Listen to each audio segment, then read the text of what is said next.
I copied the lead bus region to the bus from the noise, and I'm gonna say copy, because now when you open it you see the volume, it's the same volume automation.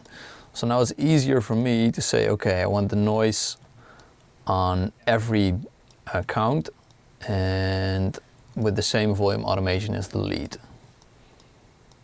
So as you can see, the notes that are playing over here, so I can see that I want to cut the audio just like that.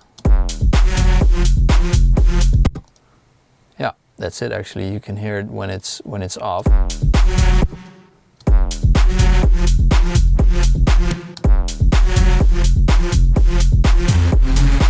It's almost there.